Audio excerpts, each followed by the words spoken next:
ขอเจริญพรเจริญธรรมมายังญาติโยมทุกท่านอาตมาภาพมีวิธี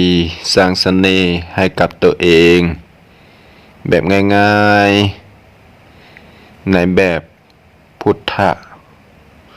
ใช้ได้ผลใช้ได้ดีเช่น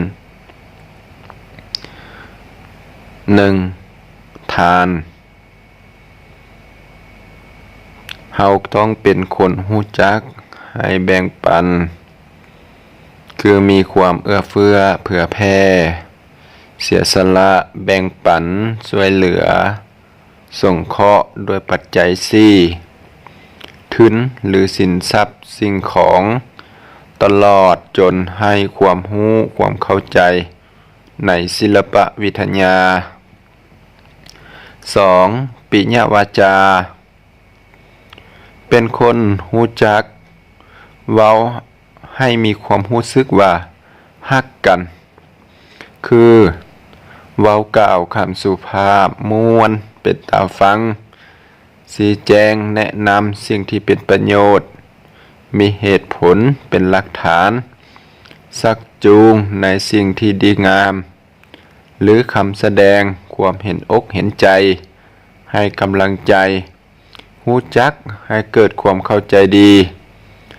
สมานสามัคคีเกิดไมตรีเฮ็ดให้ฮักแพงนับถือและช่วยเหลือเกื้อกูลซึ่งกันและกัน 3. อัตถจริยา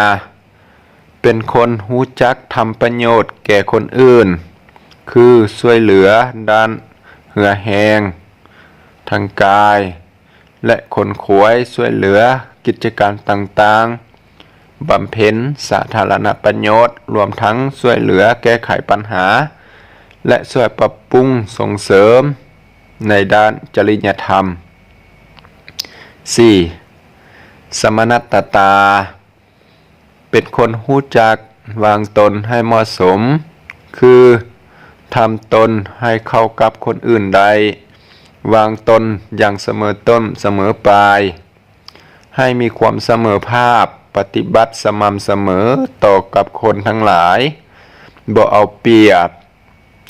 บ่เสนอในสิ่งที่เป็นโทษแต่ควรเสนอในสิ่งที่เป็นสุขเป็นทุกข์คือร่วมสุขร่วมทุกข์ร่วมรับรู้ร่วมแก้ไขปัญหาเพื่อให้เกิดประโยชน์สุขร่วมกันให้หลายขึ้นอันนี้ก็แม่นการสร้างเสน่ห์ตนเองในแบบพุทธะขอขอบใจ